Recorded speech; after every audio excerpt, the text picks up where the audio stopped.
So it is Bible fairy tale time with the story of the 10 Commandments, Part 1. So once upon a time, after Moses and the Israelites had crossed the Red Sea and were wandering lost in the desert, instead of telling them which direction they needed to go in to get to the Promised Land, God got Moses to climb to the top of Mount Sinai and gave him the 10 Commandments. The 10 holy laws by which the Israelites must live their lives. Well, assuming that they didn't all die in the desert first. Now, the first 4 commandments were: 1. You shall have no other gods but me. 2. You shall not make idols of any gods but me, for I am a jealous God. 3. You shall not take the Lord's name in vain.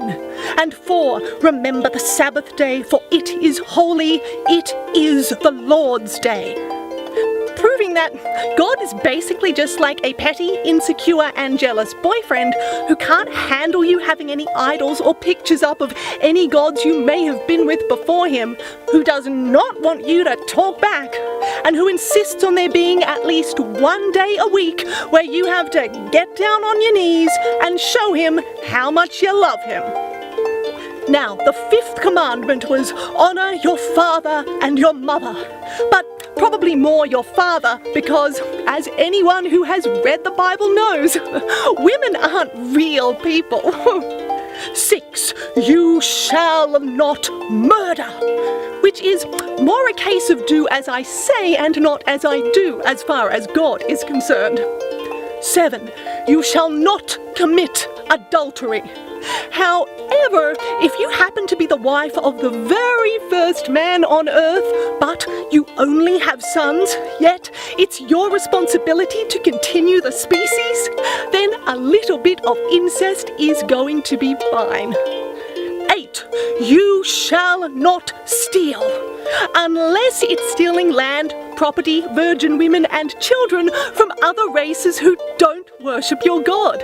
Because again, like with women, other races aren't real people. And the final 2 commandments were: 9. You shall not bear false witness against your neighbour. And 10. You shall not covet your neighbour's house, wife, male servant, female servant, donkey, ox, Xbox, golf clubs or new iPhone. Unless, again, of course your neighbour is of a different race, a woman, or just generally weaker than you. In which case, you can do what God would do and take them for all they've got. And yes, you did hear that final commandment correctly. Slavery is condoned. And as rape, paedophilia, racism, sexism, homophobia and animal cruelty also are not mentioned, then you can probably assume that they're completely fine too. I'm just the son of a carpenter, and I don't want anything from ya, except for your eternal love and devotion and guilt.